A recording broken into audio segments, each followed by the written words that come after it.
அரசியல் அப்படின்னு சொல்லி வரும்போது கூட மத அரசியல் செய்யக்கூடிய நிறைய பேர் இருக்காங்க. அதுலேயும் குறிப்பாக இந்த தேர்தல் வரக்கூடிய காலத்தில் கண்டிப்பாக வேலை ஏந்தாமல் ஒரு அரசியல்வாதியும் இருக்க மாட்டார் அப்படிங்கிறது நமக்கு தெரியும். வேலுண்டு வினை இல்லை. திருமாவளவன் அவர்கள் மட்டும் இதுக்கு என்ன விதிவிலக்கா என்ன? அசிங்கமாக பொம்மை இருந்துச்சுன்னா அதுதான் ஹிந்து கோவில் அப்படின்னு சொன்ன அந்த மனுஷன் இன்னைக்கு முருகர் மாதிரியே சேச்சே அதே மாதிரி ஒரு வேஷம் போடுறாருன்னு வச்சுக்கோங்களேன்.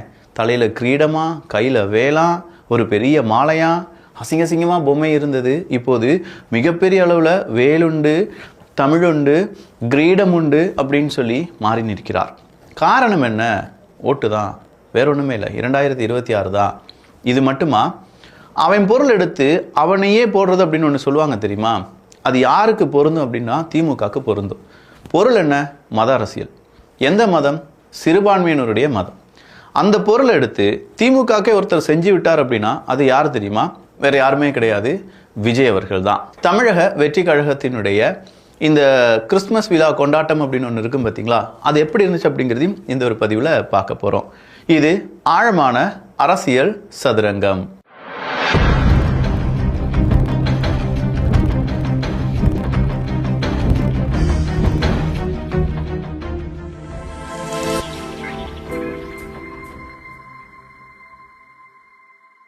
விஜய் அவர்களுடைய இந்த சிறப்பு கிறிஸ்துமஸ் விழா கொண்டாட்டம் அப்படிங்கிறத விட முக்கியமாக இன்னொரு விஷயத்தை நம்ம பார்க்கணும். அது வேற யாருமே கிடையாது, திமுக காரனாகிய திருமாவளவன் அவர்கள் தான்.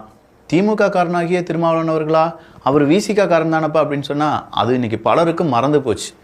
திமுகனா திருமாவளவன் அவர்கள், திருமாவளவன் அவர்கள்னா திமுக அப்படிங்கிற லெவலில் ஆகி போச்சு. ஆனாலும் அதை அப்படி கிடையாது, நான் விசிக தான் அப்படிங்கிறத என்னைக்காவது ஒரு தடவை ஞாபகப்படுத்துவதற்கு திருமாவளவன் அவர்கள் என்ன சொல்லுவார்னா, திமுகவை நீங்கள் எப்படி வேணாலும் அடிச்சுக்கோங்க, திமுக தன்னை தற்காத்துக் கொள்வதற்காக போராடும், திமுக வீழ்ச்சி அடைகிறதோ வளர்ச்சி அடைகிறதோ அதை பற்றி எங்களுக்கு எந்த கவலையும் கிடையாது அப்படின்னு சொல்லி இன்னைக்கு ஒரு பேட்டியில் சொல்கிறார்.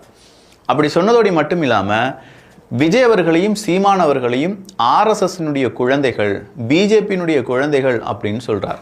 தமிழ் கடவுள் முருகன், முருகன் சுப்பிரமணியன் என்று மாற்றப்பட்டார்.